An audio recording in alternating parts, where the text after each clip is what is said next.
The phone I found in my wife's car should not have existed. That was the first thought that crossed my mind when I picked it up from the floor beneath the passenger seat. My name is Richard Callahan.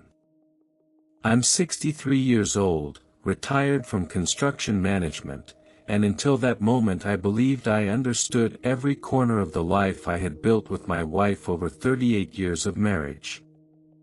Margaret and I were never the kind of couple people described as dramatic. We didn't fight loudly, we didn't live extravagant lives, and we certainly didn't keep secrets that could destroy a family. At least that's what I believed.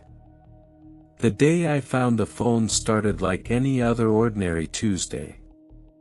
Margaret had asked me to drive her car to the mechanic because she thought something was wrong with the brakes. She had an early doctor's appointment that morning and told me to just take the car later when I had time. It was a small favor, the kind married people do for each other without thinking. Around noon I walked out to the driveway, unlocked her car, and sat down behind the wheel. As I adjusted the seat, my foot brushed against something on the floor. I leaned down and pulled it out, expecting to see a loose receipt or maybe a pair of sunglasses she had dropped earlier. Instead, I was holding a phone. Not Margaret's phone. Margaret used the same silver iPhone she had owned for years, the one that sat on the kitchen counter every night while it charged.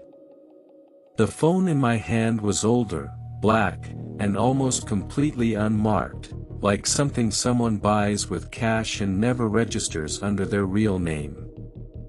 For several seconds I simply stared at it, waiting for my brain to catch up with what my eyes were seeing. Then a quiet thought appeared in my mind that made my stomach tighten slightly.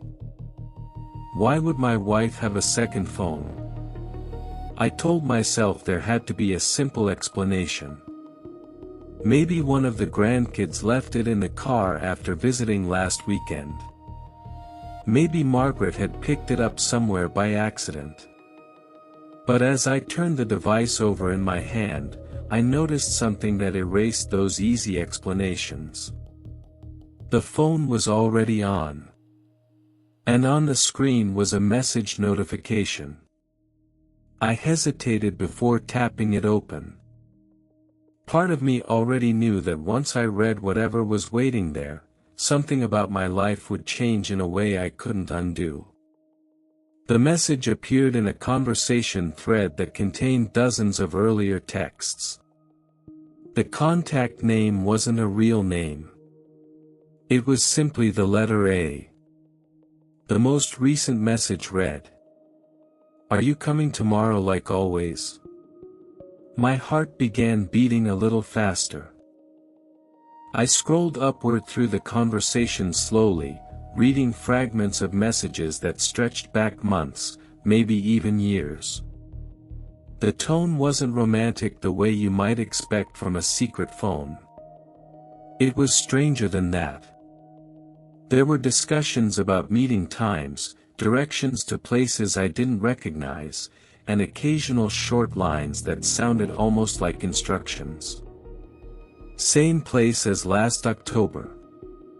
Don't forget the envelope. He's doing better this year. I felt a cold sensation move down the back of my neck. The messages didn't read like an affair. They read like something else entirely, something organized and deliberate that had been happening for a long time without my knowledge. I locked the phone again and sat back in the driver's seat trying to steady my breathing. Margaret had always been the most transparent person I knew. She hated lies, even small ones.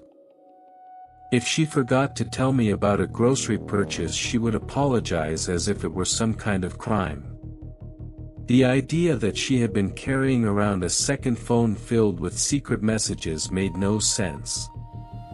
I drove to the mechanic in a kind of quiet daze, my mind replaying the lines from those texts again and again. The phrase that stayed with me the most was, "like always." Whatever Margaret was doing, she had been doing it regularly. The mechanic kept the car for about an hour, and during that time I sat in the waiting area staring at the phone in my hands. Part of me wanted to throw it away and pretend I had never found it. But another part knew that ignoring something like this would only delay the moment when the truth finally surfaced. When the mechanic finished with the car, I drove home and placed the phone on the kitchen table where Margaret usually sorted the mail in the evenings. The house was quiet, the afternoon sunlight stretching across the floor in long warm stripes. I kept looking at the device as if it might somehow explain itself if I gave it enough time.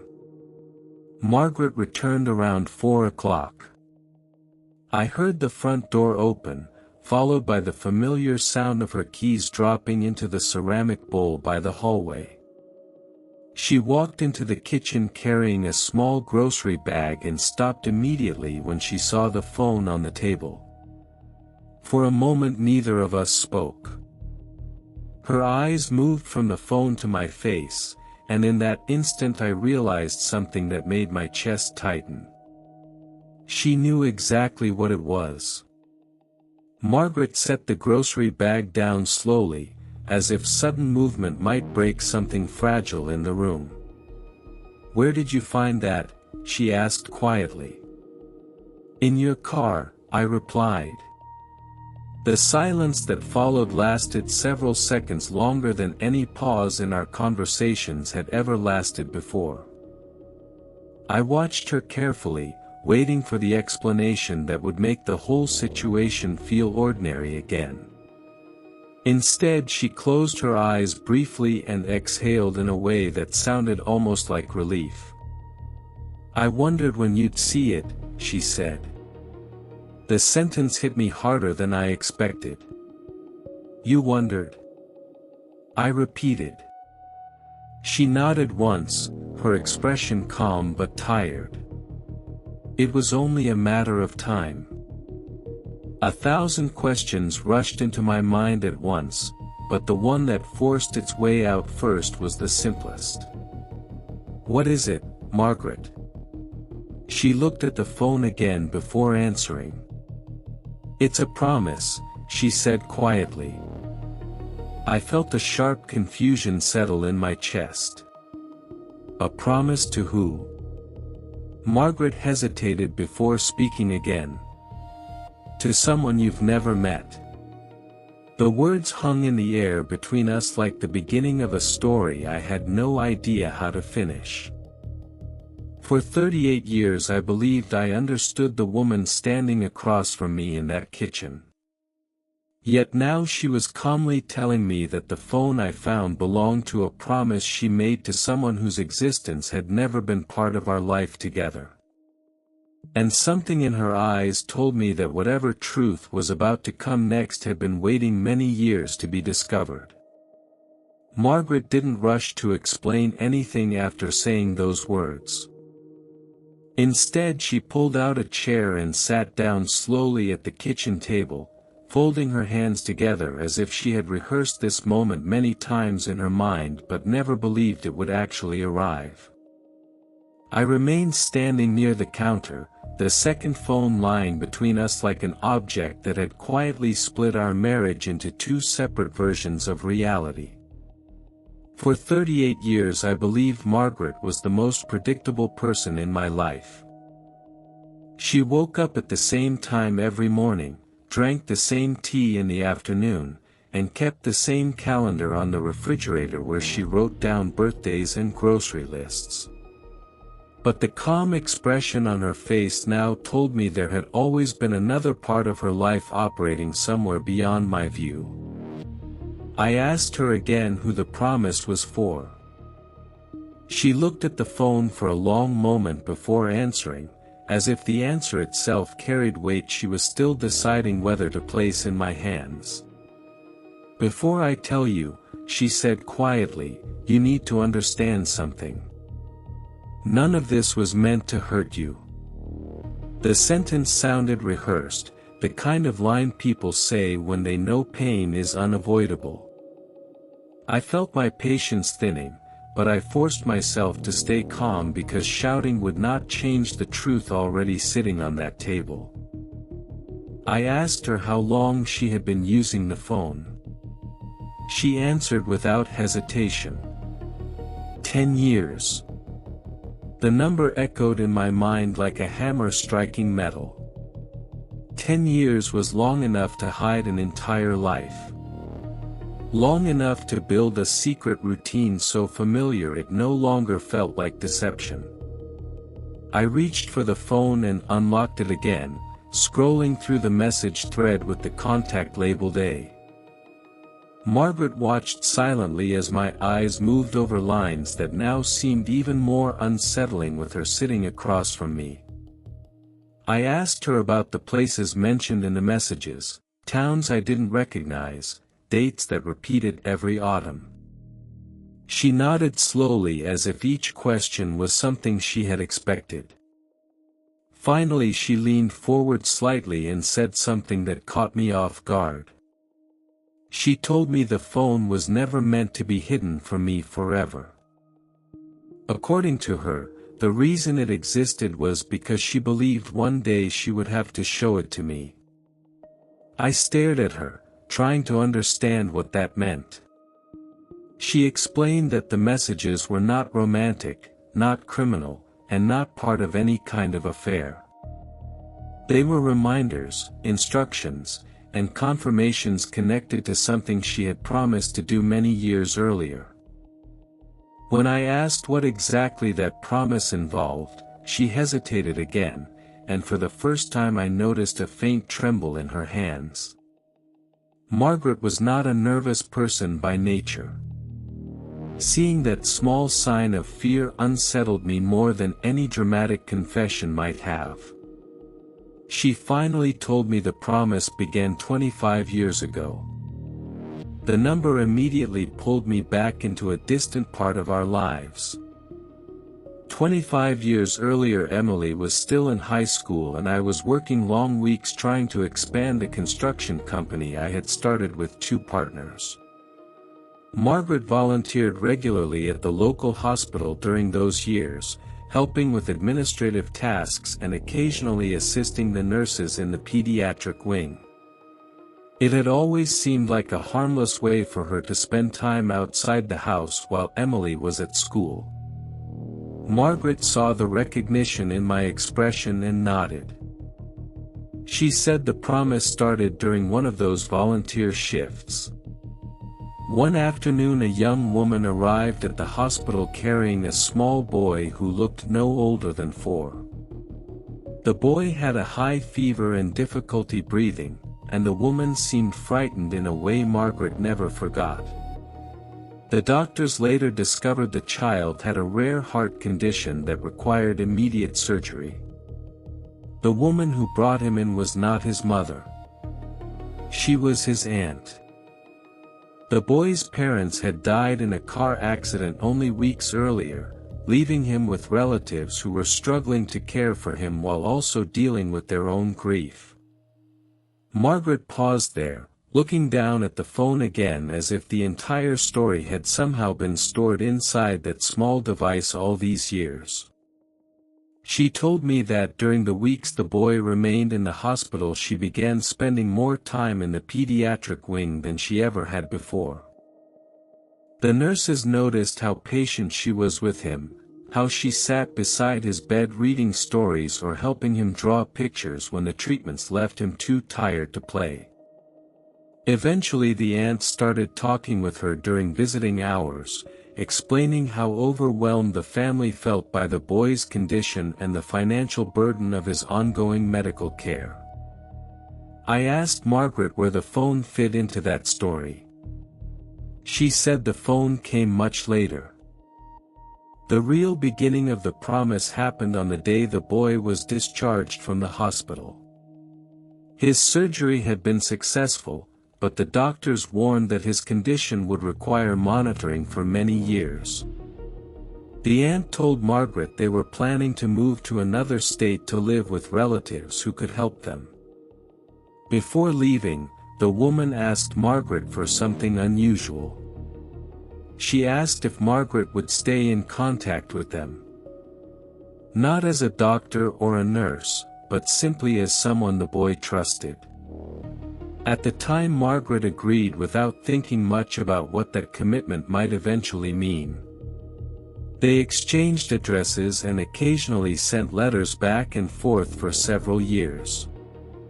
The boy grew older, the medical updates became less frequent, and eventually the communication faded the way many long-distance connections do. But then, 10 years ago, Margaret received a message from the boy himself. By that time he was already a teenager.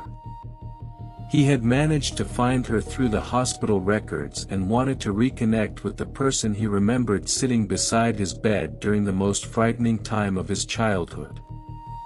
Margaret explained that the second phone appeared shortly after that. The boy, whose name, she finally told me, was Adrian, did not want to use social media or regular messaging apps because he preferred privacy. He had grown up cautious about sharing details of his health and personal life. So Margaret bought a simple prepaid phone they could use exclusively to communicate. I leaned back in my chair, trying to process what she had just told me. A part of the story made sense. Margaret had always been compassionate to a fault, the kind of person who couldn't walk past someone in trouble without trying to help. But the messages I had read earlier suggested something deeper than occasional check-ins. They hinted at regular meetings and envelopes and specific instructions. Margaret seemed to anticipate that thought. She explained that over time Adrian's condition had required several additional treatments. Some of them were expensive and not fully covered by insurance. His relatives did what they could, but the financial strain was constant. Margaret began sending small amounts of money to help with the costs. At first the transfers were simple bank deposits. But eventually Adrian insisted on handling things differently. He did not want to feel like a charity case receiving anonymous help. Instead, he suggested meeting once a year in person so Margaret could see how he was doing and give him whatever assistance she felt comfortable providing. That was the moment the messages began referencing those yearly meetings. They always happened around the same time each autumn. Adrian chose the locations so Margaret would not have to travel far. The envelope mentioned in the messages was usually filled with money Margaret had quietly set aside throughout the year. When she finished explaining, the kitchen fell silent again. The story was not what I expected, yet it still left several questions hanging in the air. The biggest one pressed against my mind so strongly I could no longer ignore it. I asked Margaret why she never told me about Adrian. She looked directly into my eyes before answering. Because the promise wasn't mine alone, she said quietly. Her words puzzled me for a moment until she continued speaking. She told me there was one more part of the story I still didn't know, something connected not only to Adrian's life but to mine as well. According to Margaret, the reason she kept the second phone hidden had less to do with Adrian's privacy and more to do with something she had learned about the day his parents died. And whatever that secret was, it had been sitting quietly between us for 25 years. Margaret's words settled into the room with a weight that made the air feel heavier than it had only seconds before. I watched her carefully, trying to understand why the story of a sick child she met at the hospital would somehow involve me in a way that required secrecy for 25 years. My first instinct was that perhaps Adrian's parents had known me somehow, maybe through work or through someone we both once knew, but Margaret's expression suggested something far more complicated. She reached for the second phone again and held it in both hands, staring at the screen for a moment as if gathering the courage to continue. When she finally spoke, her voice sounded calmer, but there was a quiet seriousness behind it that made my chest tighten. She told me the car accident that killed Adrian's parents had not been entirely random. At the time, the hospital records described it as a collision on a wet highway late at night, the kind of tragic event that appears in local news for a day and then fades into the background of people's lives. But when Adrian's aunt arrived at the hospital with the boy, she mentioned something that had stayed in Margaret's memory ever since.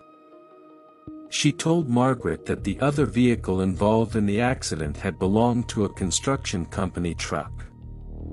My stomach tightened immediately. Construction companies were my world back then. The small business I started with two partners ran multiple trucks across several job sites every day. Margaret saw the recognition in my face and nodded slowly before continuing. She said that during those early weeks in the hospital she didn't think much about that detail. Accidents involving work vehicles happened all the time. But one afternoon, while talking with one of the nurses who had reviewed the police report, Margaret heard something that made her uneasy. The truck involved in the accident belonged to a subcontractor working for a large construction project outside the city. A subcontractor hired by my company. The words landed in my mind like a dull echo from a part of the past I had not visited in years. I remembered the accident vaguely. It happened during a large highway renovation project when one of the subcontractor's trucks hydroplaned during a storm and crossed into the opposite lane. 2 people died instantly. At the time, the police ruled it a tragic weather-related incident. The driver of the truck survived with minor injuries and insisted he lost control because of the rain. I had never known there was a child left behind. Margaret explained that she only realized the connection months later when she saw the project name mentioned in a newspaper article about construction delays. The same project my company had overseen. She began quietly asking questions, careful not to draw attention to the coincidence. Eventually she confirmed that the truck involved in the accident had indeed belonged to a subcontractor hired through my company's contract. I sat there feeling as though the room had tilted slightly beneath me. For years I had carried the vague memory of that accident as one of many unfortunate incidents that occur in construction work. Safety investigations had been conducted, insurance claims processed, and the project continued after a brief pause. But no one ever mentioned the lives connected to the people who died. Margaret said she struggled for a long time with whether to tell me what she had discovered. She knew the accident had not been directly my fault, but the connection still weighed on her. Meanwhile, Adrian remained in the hospital recovering from surgery, completely unaware of how the tragedy that took his parents might have intersected with the life Margaret and I were living across town. Eventually she made a decision that surprised even herself. She decided to help the boy quietly without telling me where the connection came from. She told herself that revealing the truth back then would only bring unnecessary guilt into our lives while Adrian needed stability more than anything else. Instead, she chose to support him in whatever way she could, first through letters and occasional visits, and later through those yearly meetings once he was old enough to manage his own life. Listening to her explain all of this felt like stepping into a story I had unknowingly helped create decades earlier. I asked her if Adrian knew about the accident or about my company's involvement. Margaret shook her head immediately. According to her, the boy only knew that a truck driver lost control during a storm. The construction company behind the project had never been mentioned. That realization brought a strange mixture of relief and discomfort. Part of me felt grateful that Adrian had grown up without carrying resentment towards someone he had never met. But another part of me felt unsettled by the idea that Margaret had been carrying the weight of that secret alone for so many years. I looked down at the phone again and thought about the messages I had read earlier. The yearly meetings, the envelopes of money, the careful instructions about when and where to meet. It all suddenly made sense in a way that felt both admirable and heartbreaking. Margaret had been trying to balance two responsibilities at once, protecting our life together and honoring a quiet promise to a child who had lost everything. The question that finally surfaced in my mind surprised even me. I asked Margaret where Adrian was now. She told me he still lived only a few hours away. He worked as a mechanic in a small town north of the city and continued to monitor his health through periodic checkups. The yearly meetings had become less about financial help and more about staying connected to the person who had once sat beside his hospital bed during the hardest moment of his life. I asked her when the next meeting was supposed to happen. Margaret glanced at the phone again and unlocked the screen. The most recent message from Adrian was still visible. "Are you coming tomorrow like always?" She looked up at me carefully, almost cautiously, as if unsure how I would respond.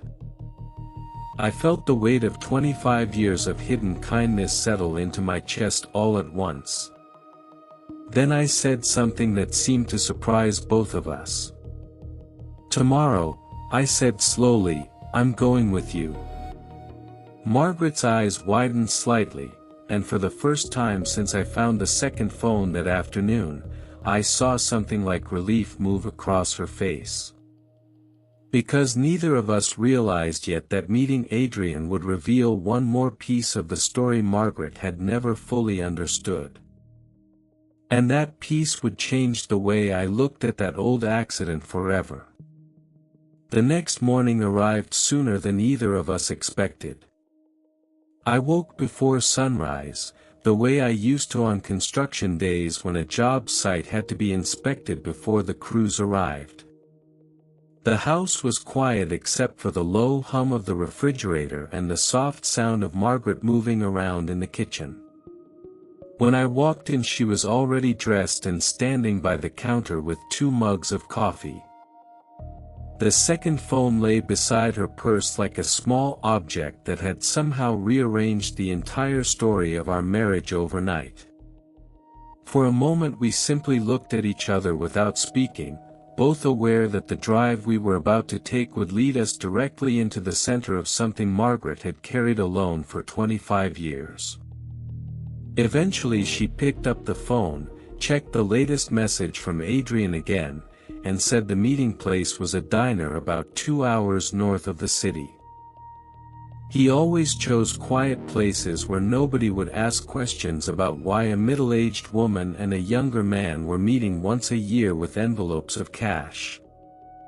The road out of the city felt strangely familiar even though I had never taken it before.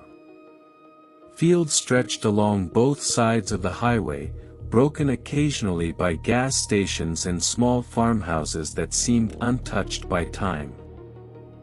Margaret spent most of the drive looking out the window while I kept both hands on the steering wheel, my mind moving through the pieces of the story she had told me the night before. The accident. The hospital. The promise she made to a frightened child without realizing how deeply that promise would follow her into the future. I realized something during that drive that surprised me. I wasn't angry with her. If anything, I felt a quiet respect for the way she had tried to protect both Adrian and me from a truth that might have been difficult to carry. We arrived at the diner just before 10 in the morning. It was the kind of place you see along rural highways, a long narrow building with a faded red sign and a gravel parking lot half filled with pickup trucks. Margaret took a deep breath before opening the car door, and I could tell that even after all these years the meeting still made her nervous. When we stepped inside, the smell of coffee and fried eggs filled the air. A few customers sat scattered along the counter, but the corner booths were mostly empty. Margaret spotted him before I did. He was sitting alone near the window, a young man in his late 20s wearing a dark jacket and work boots. When he looked up and saw Margaret, his face lit with the same quiet smile she had described from their earlier meetings. Then he noticed me standing beside her and the expression shifted slightly into curiosity. Margaret approached the table slowly and placed her hand on the back of the chair across from him. For a moment the three of us stood there in silence while the weight of the situation settled between us. "Adrian," she said gently, "this is Richard. My husband." The young man's eyes widened slightly. He looked from Margaret to me as if trying to process a version of the story he had never expected to see unfold. Then he stood and offered his hand. "I've heard a lot about you," he said. The words caught me off guard. Margaret had told him about me, of course, but hearing it directly from him made the connection feel suddenly real. I shook his hand and felt the firm grip of someone used to physical work. We sat down together, and the waitress brought coffee without asking too many questions. Adrian glanced at Margaret again before speaking. He said he assumed something must have changed if she brought me along.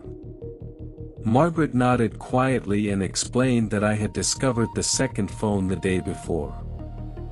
Adrian listened without interruption, his expression calm but thoughtful.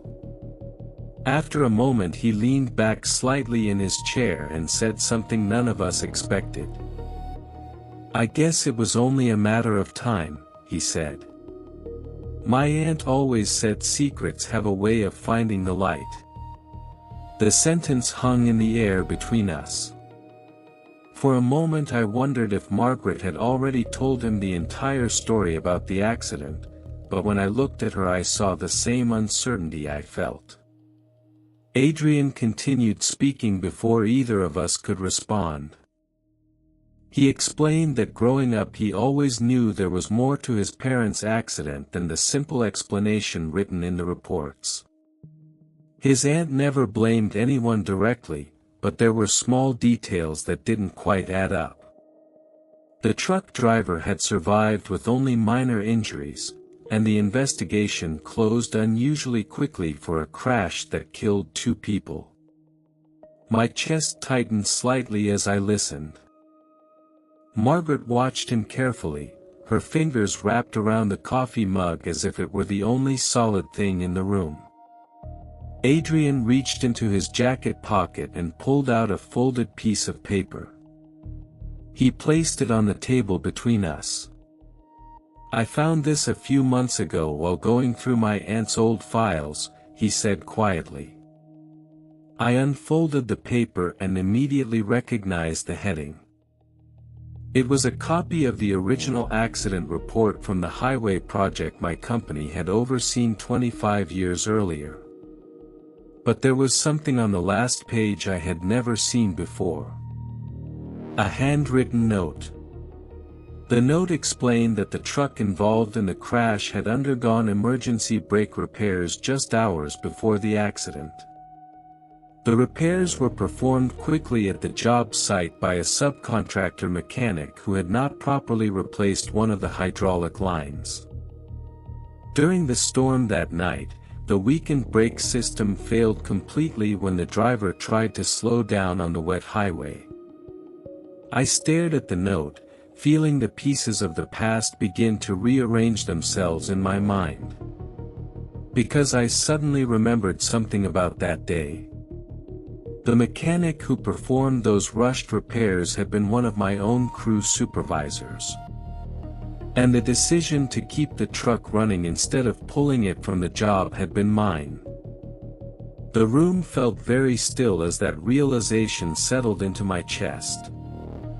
For years I believed the accident had been unavoidable, a tragic moment of bad weather and bad timing. But the words on that report suggested something different. They suggested that if I had insisted on replacing that truck instead of repairing it in a hurry, Adrian's parents might still be alive. I slowly looked up from the paper and met Adrian's eyes. And in that moment I understood that the promise Margaret had carried for 25 years was only part of the story. The rest of it had been waiting quietly for me all along. For several seconds after reading the report I couldn't say a single word. The diner continued around us the way ordinary places always do, plates clinking against the counter, a radio humming softly behind the kitchen door, the waitress refilling someone's coffee 2 tables away, but the space at our booth felt strangely removed from everything else. I looked down again at the accident report, tracing the faded handwriting at the bottom of the page as if seeing it again might somehow change what it meant. The note wasn't dramatic. It didn't accuse anyone directly. It simply described a mechanical detail that had never been part of the official conclusion. A rushed repair. A hydraulic line not properly secured. A failure under pressure on a wet road. And the final sentence, written in small careful letters, vehicles should have been removed from operation. I remembered the truck immediately. Back then our company had been pushing hard to finish the highway project before winter. The schedule was tight, and every delay cost thousands of dollars. One of the subcontractor supervisors came to me that afternoon saying the truck had brake trouble but could probably be fixed quickly. I had nodded without thinking too deeply about it. The mechanic did the repair beside the job site while the crew waited. The truck returned to the road that evening. Hours later the accident happened. For 25 years I had believed that decision meant nothing more than routine construction management. Now the paper in my hand suggested it might have meant everything. Adrian watched my expression carefully while Margaret remained very still beside me. I could feel her attention even without looking directly at her. Finally I folded the report slowly and placed it back on the table. "You didn't know," Adrian said quietly. It wasn't really a question. I shook my head. No. The truth felt heavy in my chest but strangely clear at the same time.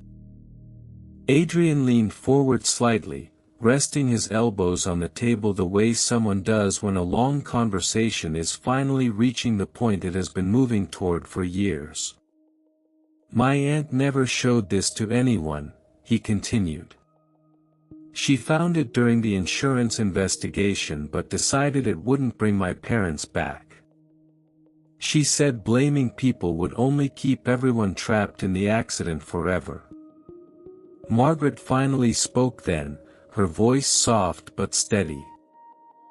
She asked Adrian why he decided to bring the report today after keeping it hidden for so long.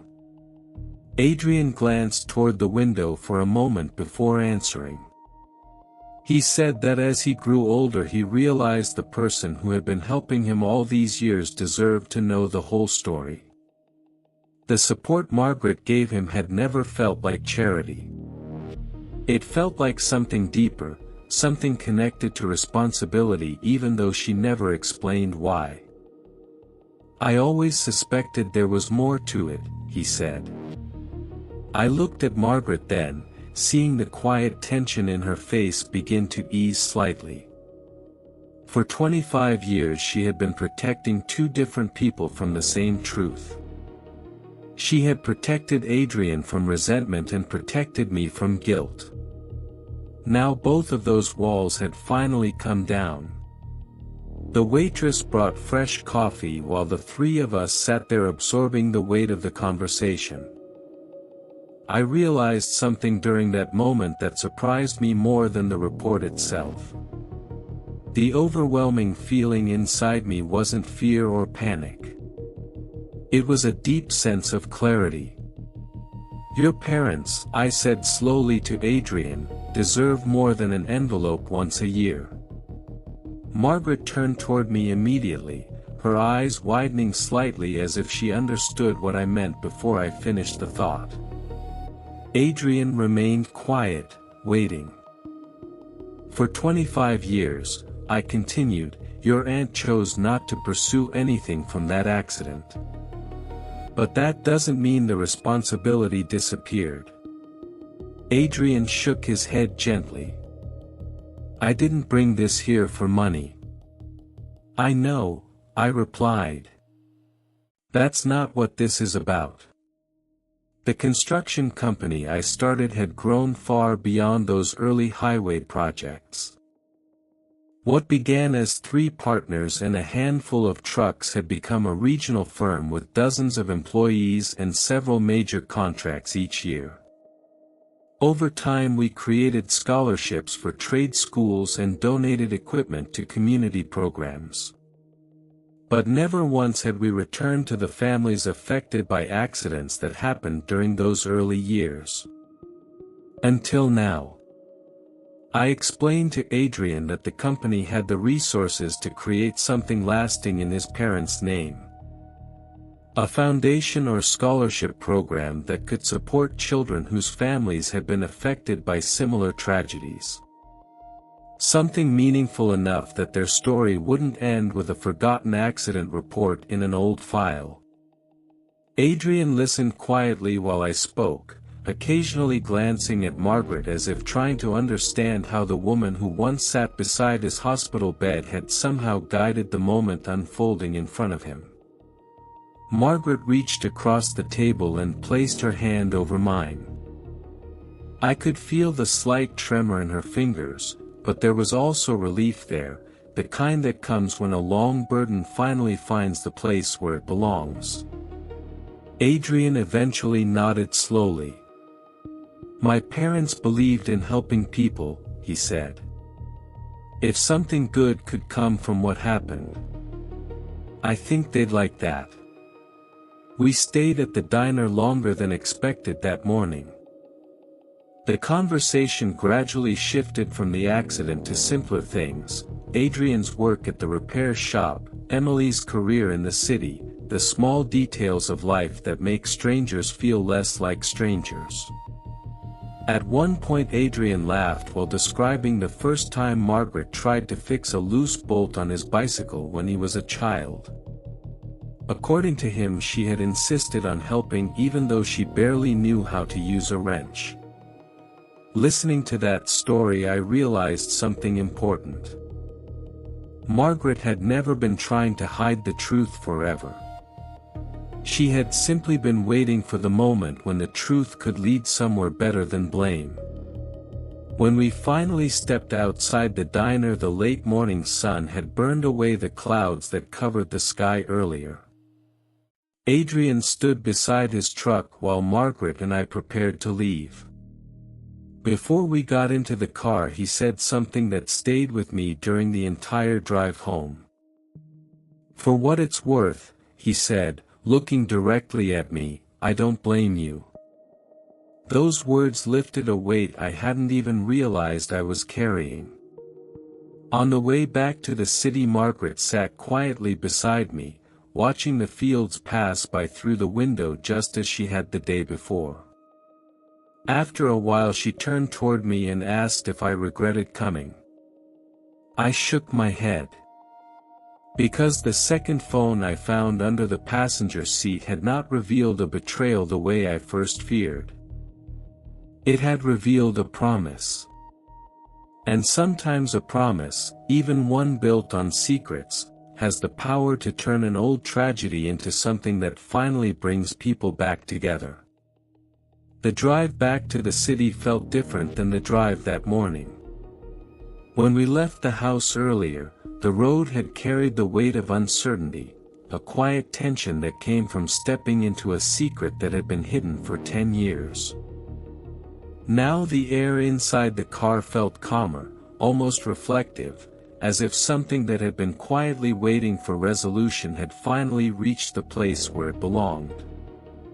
Margaret rested her hands in her lap and watched the countryside move past the window while I kept my eyes on the highway, replaying the conversation at the diner over and over in my mind. The accident, the rushed repair, the report that had never reached me, the quiet promise she carried alone for 25 years. Each piece of the story seemed to settle into a clearer shape the more I thought about it. After about half an hour of driving, Margaret spoke softly, asking whether I was angry with her for keeping the phone hidden all these years. I glanced at her for a moment before answering because the question deserved honesty. The truth was complicated. Part of me wished she had trusted me enough to tell me earlier, but another part understood why she hadn't. Back then our lives had been filled with responsibilities, running a growing company, raising Emily, trying to keep everything stable in a world that rarely stays stable for long. If she had come to me 25 years ago and explained the connection between the accident and that small boy in the hospital, I might have reacted in ways neither of us could predict. I might have carried guilt so heavy it would have shaped every decision that followed. Margaret listened quietly while I spoke. When I finished, she nodded slightly and said that was exactly what she had been afraid of. She had watched how hard I worked during those years, how much pressure the company placed on my shoulders, and she convinced herself that adding another burden to that list would only cause damage without helping Adrian in any meaningful way. Instead, she chose the simpler path, help the boy quietly and hope that someday the truth would find its way into the open without destroying everything else around it. By the time we reached the city, the afternoon sun had begun to sink lower in the sky. I parked the car in our driveway and turned off the engine, but neither of us moved immediately. The house looked the same as it had that morning, yet the silence around it felt less heavy now that the secret had been spoken out loud. Over the next few weeks, the story that began with the second phone slowly unfolded into something larger than any of us expected. I contacted my business partners and explained what I had learned about the accident report. At first they were skeptical because the case had been legally closed decades earlier, but once they reviewed the document themselves they agreed that ignoring it would be the wrong choice. Within a month we began planning a small foundation in Adrian's parents' name, a program that would provide support for families whose children faced long-term medical treatment after losing a parent in accidents connected to industrial work. When I told Adrian about the idea during one of our calls, he was quiet for several seconds before responding. He said he had never imagined something positive might eventually grow from the tragedy that shaped his childhood. For him, the accident had always been a closed chapter, something he accepted but never fully understood. Hearing that the story might now help other families changed the way he looked at his parents' memory. Margaret continued meeting him occasionally, but now those visits were no longer hidden behind a second phone or quiet instructions in a message thread. Sometimes I joined them for lunch in the same diner where we first met. Other times Adrian drove down to the city and spent an afternoon with us at the house, talking with Emily when she visited and sharing small stories about the life he had built for himself. One evening several months later we sat together on the back porch watching the sunset fade behind the trees. Adrian had just finished telling Emily about the first time Margaret tried to fix his bicycle when he was a child, the same story he mentioned in the diner. Emily laughed and said it sounded exactly like something her mother would do, insisting she could repair something even when she wasn't completely sure how. As their laughter drifted across the yard, I found myself looking at Margaret in a way I hadn't in many years. Not as the woman who kept a secret phone hidden in her car, but as the person who quietly carried a promise through decades of ordinary life without ever letting that promise harm the people she loved. Later that night, after Adrian and Emily had both gone home, Margaret placed the second phone on the kitchen counter where we had first discovered it together. The device looked smaller somehow than it had that day, almost ordinary now that its purpose had been revealed. She asked me if I thought she should keep it. I picked it up, turning it over in my hand the same way I had the first time I found it under the passenger seat. Back then it felt like a symbol of everything I didn't understand about the woman I had been married to for 38 years. Now it looked more like the final piece of a story that had finally reached its ending. "You should keep it," I said. She raised her eyebrows slightly, waiting for me to explain. "Because someday," I continued, "someone will ask how all of this started." Margaret smiled quietly and slipped the phone into the kitchen drawer. And the strange thing about that moment was that the object which once represented a secret we didn't share had become something else entirely. It had become the reason the truth finally found its way home. Months passed after that evening, and the strange tension that once surrounded the second phone slowly dissolved into something far more ordinary. Life returned to its familiar rhythm in ways that felt almost surprising after everything that had happened. Margaret continued her volunteer work, though now she spent less time at the hospital and more time helping organize the foundation we had started in Adrian's parents' name. Adrian visited the city occasionally, sometimes alone and sometimes with his aunt, the woman who had raised him after the accident. Emily began treating him like a brother almost immediately, inviting him to family dinners and sending him long messages about small things happening in her life the way siblings often do when they discover each other later than expected. What surprised me most was how naturally the new connections fit into the shape of our lives. For years the secret Margaret carried had existed like a closed room in the middle of our marriage. Now that the door was open, the space didn't feel threatening or uncomfortable. It simply felt like another part of the house we had never explored before. One afternoon about 6 months after the diner meeting, Adrian came to visit while Margaret was finishing paperwork at the dining table. I was outside in the garage repairing a loose hinge on one of the cabinets when he walked in and leaned against the workbench. We talked about ordinary things for a while, the repair shop where he worked, the long hours of winter jobs that came through during cold months, the small town where he had grown up. At some point during the conversation he asked me something that caught me off guard. He asked whether I still thought about the accident. The question hung in the air between us for a moment. I wiped my hands on a rag and leaned against the workbench before answering. The truth was that I did think about it, but not in the same way I had during those first days after reading the report. Back then the memory had felt like a shadow suddenly stretching across my entire past. Now it felt more like a point on a long road, something that changed direction but did not define the entire journey. I told Adrian that regret can be a strange thing. It's easy to imagine how life might look if a single decision had been different, but those imagined paths rarely show the full picture. If that truck had been pulled from the job site that day, the accident might never have happened. His parents might have lived long lives. But the same truth also meant that Margaret might never have met him in the hospital, and the promise that shaped the last 25 years of our lives would never have existed. Adrian listened carefully, nodding slowly as if he had thought about the same possibility many times.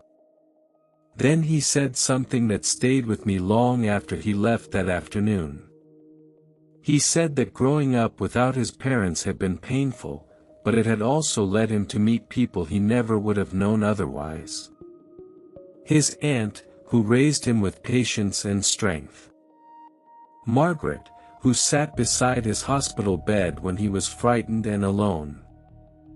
And eventually the strange family he had discovered through a hidden phone and a promise that survived for decades. That evening, after Adrian drove back home, Margaret and I sat together in the living room watching the quiet glow of the television without really paying attention to the program. At one point she reached over and rested her hand on mine the same way she had at the diner months earlier. She asked if I ever wondered what might have happened if I had never found the second phone. I thought about that for a moment before answering. If I had never reached under the passenger seat that afternoon, Margaret's secret might have remained hidden for many more years. She would have continued meeting Adrian quietly each autumn, slipping envelopes across diner tables and returning home with the same calm smile she always carried. But eventually time would have forced the truth into the open one way or another. Because promises, like secrets, rarely stay buried forever. I told Margaret that finding the phone had probably been the only way the story could end the way it did. Without that moment, Adrian might still be someone who existed only in the background of our lives. The accident report might have remained folded in an old file. The foundation that now carried his parents' names might never have been created. Margaret looked toward the kitchen for a moment, where the small drawer held the phone that had started everything. Then she said something simple that felt truer than any complicated explanation.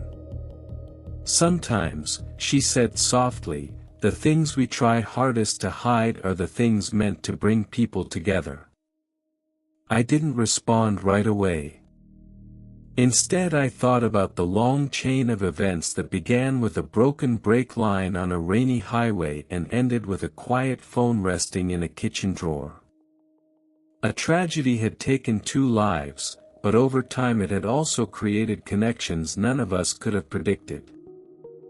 And the strange thing about that realization was that the phone I once believed should never have existed had turned out to be the one thing that finally allowed the truth to be heard. Time kept moving forward after that evening the same way it always does, quietly and without asking whether people are ready for the next chapter. The seasons changed, the foundation slowly began its work, and Adrian's visits became something that felt less like unusual events and more like ordinary parts of our family routine. But every once in a while I would still catch myself thinking back to the afternoon I found that second phone under the passenger seat. The memory always returned in the same way, the quiet driveway, the unexpected weight of the device in my hand, the moment I realized there was a part of Margaret's life I had never seen before. What struck me most now was how different the meaning of that moment had become. Back then it felt like the beginning of a betrayal. Now it felt more like the opening of a door. Nearly a year after our first meeting at the diner, Adrian called one evening and asked if he could come by the house the following weekend. There was something slightly hesitant in his voice that made me curious, but he didn't explain much over the phone. When Saturday arrived, he pulled into the driveway carrying a small cardboard box under one arm. Margaret invited him into the living room while I poured coffee in the kitchen. The box rested on the table between us while Adrian sat down, glancing from Margaret to me as if deciding how to begin. Eventually he opened the lid and lifted out a stack of old photographs and documents tied together with a faded blue ribbon. "These belong to my aunt," he said quietly. "She passed away last month." Margaret's hand immediately moved to her chest. She had spoken about Adrian's aunt many times over the years, always with deep respect. The woman had raised him after the accident and protected him through every difficult chapter of his childhood. Adrian explained that while sorting through her belongings he discovered a collection of papers she had kept hidden for decades. Among them were several letters written by his parents before the accident. Most of the letters were ordinary things, notes about work schedules, grocery lists, small reminders about errands. But one envelope contained something else entirely. He pulled a folded sheet of paper from the stack and placed it carefully on the table. It was a letter addressed to him. The date at the top stopped me immediately. It had been written only 2 weeks before the accident. Adrian said his aunt must have found the letter after his parents died and decided to keep it until he was old enough to understand it. But for reasons she never explained, she had never actually given it to him. The letter remained sealed in her files until he discovered it while cleaning the house after her funeral. Margaret looked at him gently and asked if he had read it yet. Adrian nodded. Then he said something that made the room feel suddenly still. "My father knew about the construction company," he said quietly. "He knew about the project your company was running." My chest tightened slightly. Adrian continued explaining that his father had been driving that highway often for work and had mentioned the construction delays several times in the weeks before the accident. In the letter he wrote that he hoped the construction company finished the project soon because the road conditions were becoming dangerous during storms. Adrian slid the letter toward me. As I read the lines, my throat tightened unexpectedly. The message wasn't dramatic or emotional the way people might imagine a final letter to a child. It was simple, written in the calm voice of a father talking about ordinary hopes for the future. He wrote about teaching Adrian how to fish when he grew older, about fixing up the small house they planned to buy, about how proud he was of the little boy who followed him everywhere. Near the bottom of the page one sentence stood out. He wrote that life sometimes changes in ways people can't control, but what matters most is the kindness we leave behind for others. When I finished reading, I slowly placed the letter back on the table. For several seconds none of us spoke. Margaret reached out and gently touched the edge of the paper as if acknowledging the man who had written it decades earlier. Adrian leaned back in his chair and looked at both of us before speaking again. "My aunt told me once that the people responsible for the accident probably didn't even know my parents," he said. "She said sometimes tragedies happen because of a chain of small decisions nobody notices until it's too late." He paused before continuing. "But she also said something else." Margaret looked up. "She said that someday those same people might do something good that changes someone else's life." Adrian glanced toward the hallway where the kitchen drawer held the second phone Margaret had used for 10 years. Then he smiled slightly.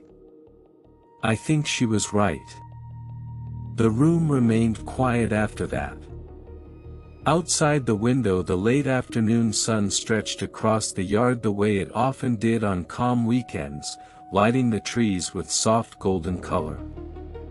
I realized then that the story, which began with a broken brake line and a frightened child in a hospital bed, had finally reached its final shape. The accident had taken 2 lives and changed many others, but the promise Margaret made during those hospital visits had turned the tragedy into something different over time. It had connected strangers, created a family where none had existed before, and eventually led to a foundation that now helped other children facing the same kind of loss Adrian once knew.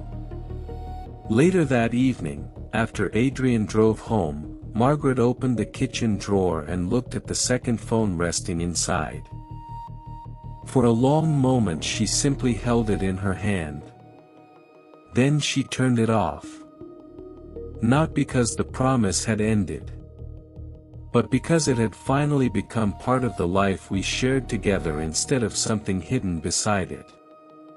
For a long time after Margaret turned off the second phone that evening, neither of us said much. The kitchen felt unusually quiet, the kind of silence that appears when a long story finally reaches its natural end and the people inside it are left trying to understand what comes next. Margaret held the phone for a moment longer before placing it back inside the drawer, but this time she didn't slide it toward the back the way she used to.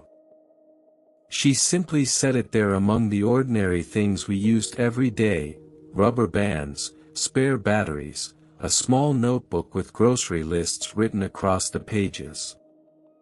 It no longer looked like an object that carried a secret. It looked like something that had finished its purpose. We went to bed later than usual that night, both of us still thinking about the letter Adrian had brought from his parents' house. I lay awake for a while staring at the ceiling, replaying the words his father had written about kindness and the future he had imagined for his son. The strange thing was that the letter didn't make me feel guilty the way the accident report once had. Instead, it made me feel connected to the past in a quieter way, as if the choices we made after the accident had slowly repaired something the tragedy had broken. Over the next few months life settled into a rhythm that felt almost peaceful.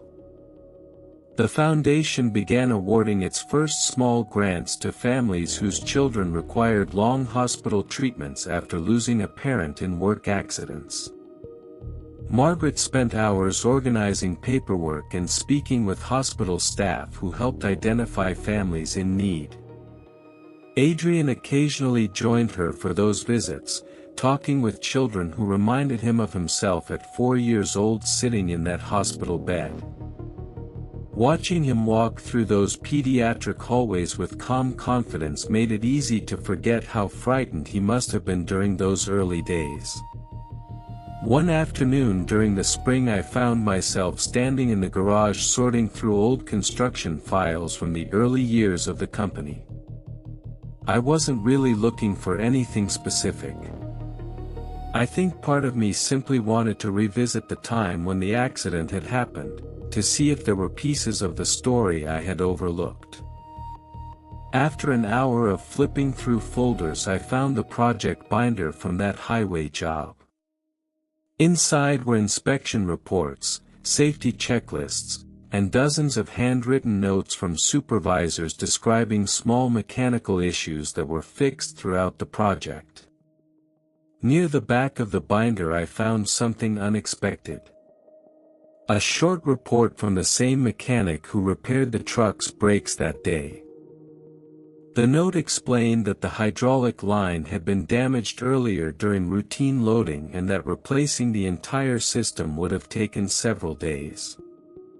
The mechanic recommended removing the truck from service immediately, but the supervisor on site decided a quick repair would be enough to finish the day's work. I read the line again slowly. Because the supervisor mentioned in the note was not me. It was one of my partners. For years I believed the decision had been mine. That memory had settled into my mind so deeply that I never questioned it. But the document told a slightly different story. The supervisor responsible for the final decision had been a man named Paul Denton, one of the original partners in the company who had handled most of the equipment management during those early projects. I stood there holding the report for several minutes, letting the new details sink in. The accident had still happened under our company's watch, and nothing could change the loss Adrian experienced because of it. But the weight of responsibility I carried all these years had not been exactly what I believed. That evening I showed the document to Margaret. She read it carefully before looking up at me with a thoughtful expression. "You still helped Adrian all these years," she said quietly. "Whether the decision was yours or not doesn't really change what happened afterward." She was right. The promise she made to that frightened child in the hospital had never been about assigning blame. It had always been about making sure the accident didn't become the only story attached to his parents' memory. A few weeks later Adrian visited again, bringing his fishing gear because he had heard about a lake just outside the city that people claimed was perfect for quiet afternoons. We drove out there together early on a Saturday morning, the sun just beginning to warm the water while mist still floated above the surface. Adrian set up his fishing line with easy confidence while I sat beside him on the wooden dock watching the ripples move across the lake. After a while he asked if I still thought about the accident. I told him the truth. I said I probably always would, but the way I thought about it had changed. It was no longer the center of the story. Now the center of the story was everything that happened after. Adrian nodded slowly as he cast his line into the water. For several minutes neither of us spoke, listening to the quiet sounds of the lake and the wind moving through the trees along the shore. Eventually he smiled and said something simple that made me realize how far we had all come since the day I found the second phone. "If you hadn't looked under that seat," he said, "none of this would have happened." He was right. The phone that once seemed like a secret that could break our marriage had turned out to be something very different. It had been the beginning of a truth that needed to be found. And sometimes the things that look like secrets at first are really just stories waiting for the right moment to be told. The afternoon at the lake stayed with me long after we packed the fishing gear and drove back toward the city. Something about the quiet water, the way Adrian had said those simple words about the phone under the seat, had settled a final piece of the story inside my mind. For months the accident had felt like the beginning of everything, the moment that set the rest of the events in motion.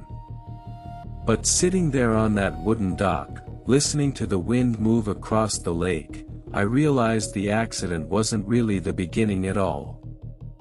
The beginning had been something much smaller.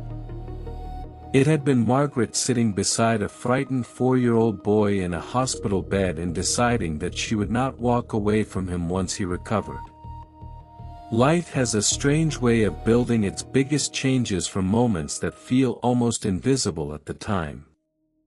Summer passed slowly after that. The foundation grew more active, the hospital began recommending families who needed assistance, and Adrian sometimes joined Margaret when she visited the pediatric wing where everything had started 25 years earlier. I went with them once near the end of August, walking through the same hallways where Margaret had first met him. The nurses working there now were mostly younger than we were, people who had no memory of the accident or the long chain of events that followed it. But when Margaret sat beside one of the children waiting for treatment and began talking to him about the drawing he was making, I could see the same calm patience Adrian had described from his childhood. Later that afternoon Adrian and I stepped outside the hospital while Margaret finished speaking with one of the doctors. The parking lot stretched across the front of the building exactly the way hospital parking lots always do, filled with quiet cars belonging to families carrying worries they hoped doctors could solve. Adrian leaned against the hood of his truck and looked up at the building for a moment. "This place used to feel huge to me," he said. I smiled slightly because I remembered the same feeling when Emily was a child visiting hospitals for routine checkups. Buildings seem enormous when you're small and frightened.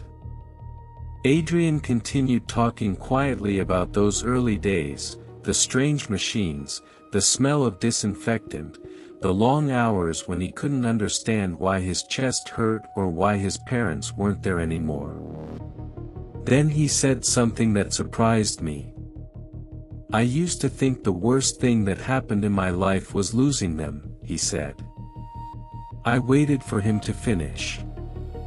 "But now I'm not so sure." He looked toward the hospital entrance where Margaret was walking out with one of the nurses. "If they had lived," he continued, "I might never have met her." The sentence hung in the air between us for a moment. It was a complicated thought, the kind that doesn't erase pain but somehow rearranges the way that pain fits into the rest of your life.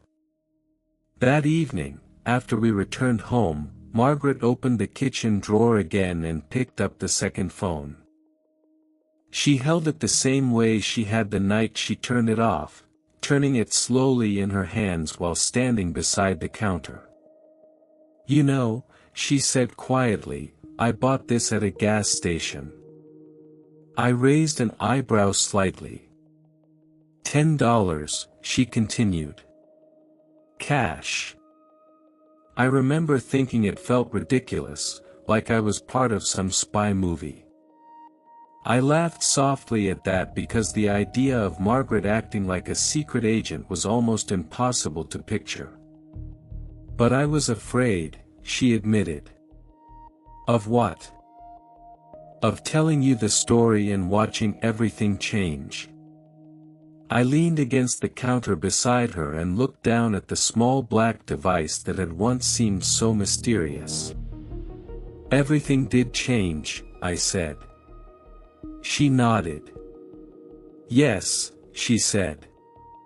"But not the way I expected." She placed the phone back in the drawer again, but this time she left it there without closing the drawer immediately. The object that once represented 10 years of quiet secrecy now looked almost harmless, like an old tool that had finished its job. Several weeks later the foundation held its first small ceremony. It wasn't anything grand, just a gathering at the community center with a few hospital staff members, several families who had received assistance, and Adrian standing beside us while we announced the scholarship program created in his parents' names. During the ceremony one of the nurses asked Margaret how the entire idea had started. Margaret looked toward me for a moment, then smiled slightly before answering. She told them the truth. She said the story began with a broken brake line, a frightened child in a hospital bed, and a promise that lasted longer than anyone expected. But when the ceremony ended and people slowly began leaving the hall, Adrian came over and said something quietly to both of us. "I think it started earlier than that," he said. Margaret tilted her head slightly. "When?" Adrian smiled. "The moment someone decided to look under the passenger seat instead of ignoring what they found." Margaret laughed softly at that. And standing there beside the two of them, I realized something that felt almost poetic. The phone that once should never have existed had become the reason an entire story finally came to light. Because sometimes the smallest objects in our lives are not there to hide the truth. Sometimes they're there to make sure the truth eventually finds its way home. Months turned into a full year after that ceremony, and the story that began with a second phone slowly blended into the ordinary rhythm of our lives, yet every once in a while I would still catch myself noticing the small drawer in the kitchen where Margaret had left the device, not because it still carried a secret but because it reminded me how easily an entire life can hide inside something that looks insignificant at first glance.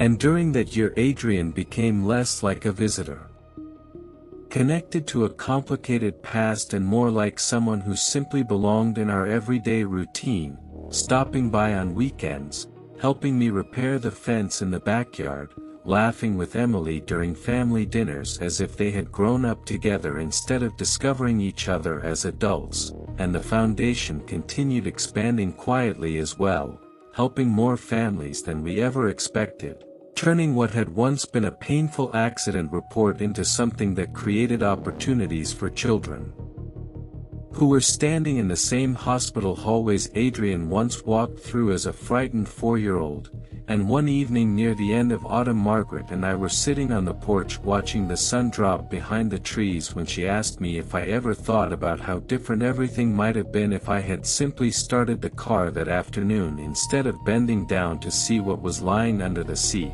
And I told her the truth that had slowly become clear to me over time, that life rarely changes because of the big moments people expect but because of small decisions that seem meaningless when they happen, like looking under a seat, opening a drawer, reading a message that wasn't meant for you yet.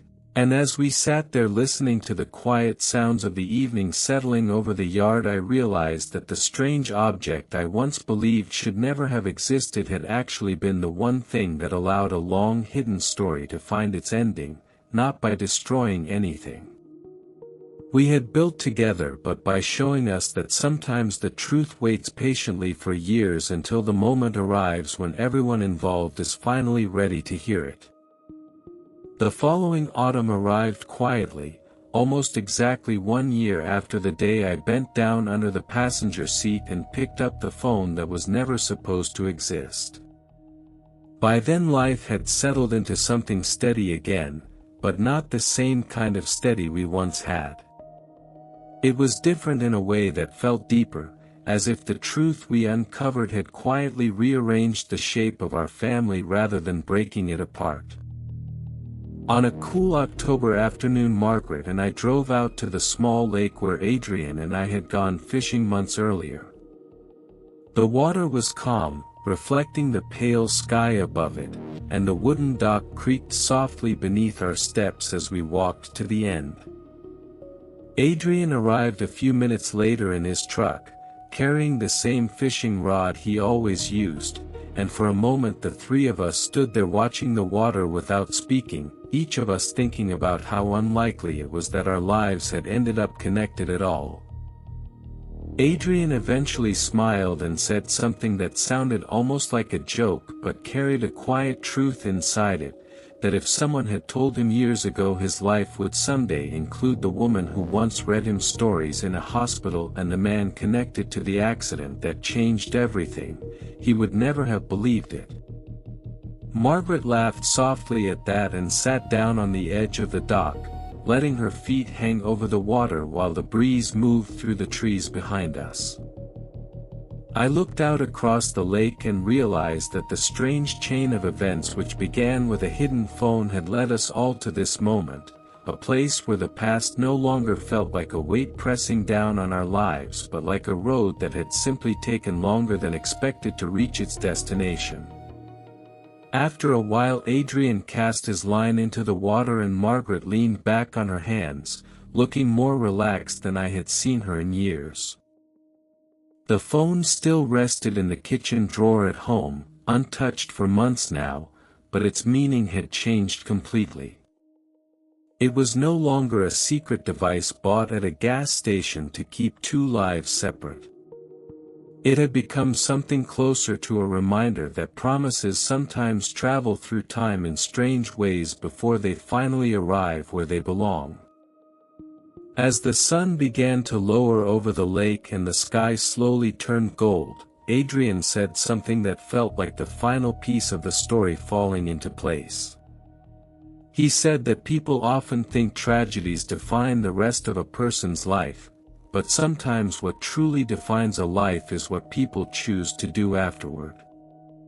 Margaret reached over and squeezed my hand gently when he said that, and in that moment I understood something that had taken an entire year to become clear. The phone I once believed should never have existed had not been the beginning of a betrayal. It had been the beginning of a promise finding its way into the open.